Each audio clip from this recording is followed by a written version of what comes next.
Greece দিল বাংলাদেশি কর্মী নেওয়ার ঘোষণা। কর্মী সংকট মোকাবেলায় ইউরোপের দেশ গ্রিস বাংলাদেশ থেকে 4,000 কর্মী নিয়োগের ঘোষণা দিয়েছে।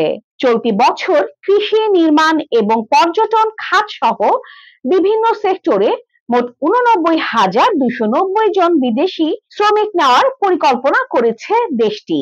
সম্প্রতি তৃতীয় দেশ থেকে অভিবাসী কর্মী আনার জন্য গ্রিক মন্ত্রিসভা একটি গেজেট প্রকাশ করেছে। এতে উল্লেখ করা হয়েছে 45,670 জনকে সিজনাল ভিসায়, 2,000 জনকে উচ্চ দক্ষতার ভিসায় এবং 41,670 জনকে স্পন্সর ভিসার আওতায় নিয়োগ দেওয়া হবে। গ্রিসে বর্তমানে প্রায় 3 লাখ শ্রমিকের ঘাটতি রয়েছে। এর মধ্যে সবচেয়ে বেশি সংকট দেখা দিয়েছে কৃষি খাতে। দীর্ঘদিন ধরে কৃষি খাতের মালিকরা শ্রমিকের অভাবে ক্ষতিগ্রস্ত হচ্ছেন।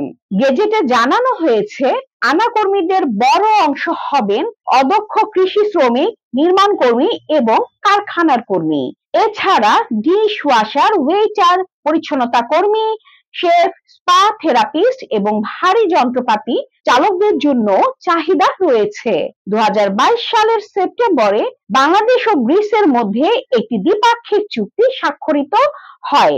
এর আওতায় 4,000 বাংলাদেশি কর্মী কৃষি, বন, মৎস্য এবং পর্যটন খাতে নিয়োগ পাবেন। তবে বাংলাদেশে গ্রিসের দূতাবাস না থাকায় ভিসা প্রক্রিয়া নিয়ে কিছু সমস্যার মুখোমুখি হতে হচ্ছে ভিসা প্রত্যাশীদের। গেজেট অনুযায়ী মিশর এবং বাংলাদেশ থেকে মোট 9,000 কর্মী নেওয়া হবে। এতে বাংলাদেশি কর্মীদের জন্য নতুন কর্মসংস্থানের সুযোগ সৃষ্টি হবে, যা দেশের অর্থনীতিতে ইতিবাচক ভূমিকা রাখবে।